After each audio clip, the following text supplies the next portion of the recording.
Well, hello everybody. Jeff Cowan here from Jeff Cowan's Pro Talk, and I am back with a new edition of my podcast entitled Right Service, Write Your Own Paycheck, the path to making over $100,000 a year when writing service in the automotive industry in the United States of America, Canada, and or Australia. And you know, at this very recording, just over 20% of you are doing just that, making $100,000 a year or more, but that means that nearly 80% of you are not. So what are we going to do about that? Well, I think you should go to my website, automotiveservicetraining.com, automotiveservicetraining.com, read the blogs, read the articles, play around on that website. You'll find a lot of tools, methods, processes, and everything you need to make you great at what you do. And of course, you should always watch or listen to these podcasts that I produce, because in these too, you will find what you need to get yourself in that $100,000 a year or more club, a club that everybody doing this job should be in.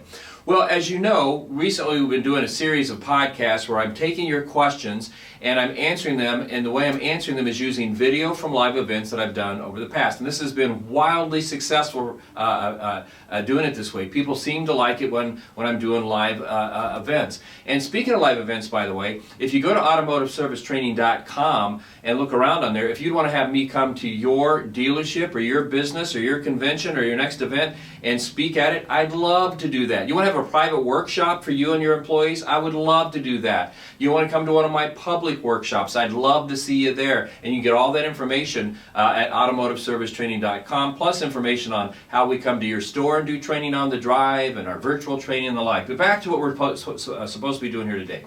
I've got a question, and this question always comes up. I can't remember the last time I did a meeting where this question didn't come up, and that is people say, Jeff, you always say that price doesn't matter, price doesn't matter, price doesn't matter. What makes you say that? Well, with this next video clip that I did that comes from a live workshop that I did with NADA, I'm going to answer that question for you. And by the way, if you like this video, go to nada.org. You can find the video there and purchase it since they own the full video. But again, if your question was, Jeff, you say price doesn't matter, what do you mean? Here's your answer. Enjoy. I'll see you next week. Jump on board and do this too.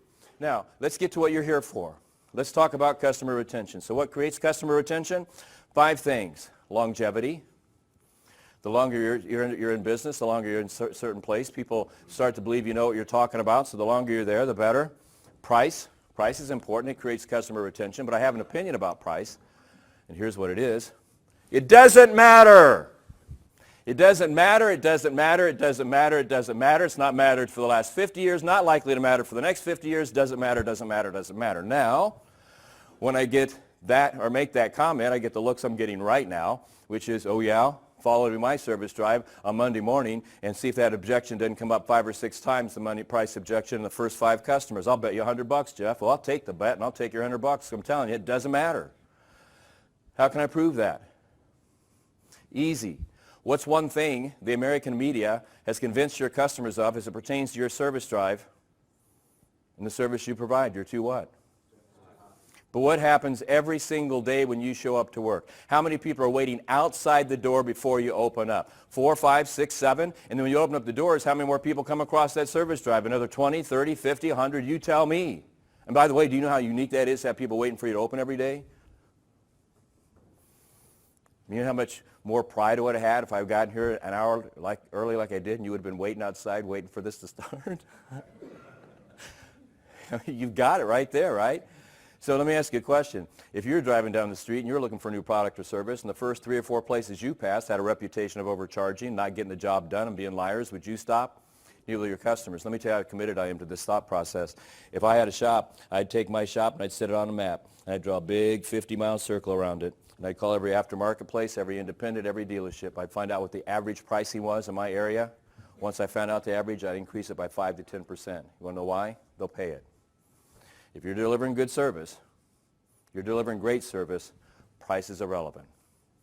I'm not saying you can charge $1,000 a tire when everybody else is doing $200, but there's no reason to be the cheapest place in town. No reason.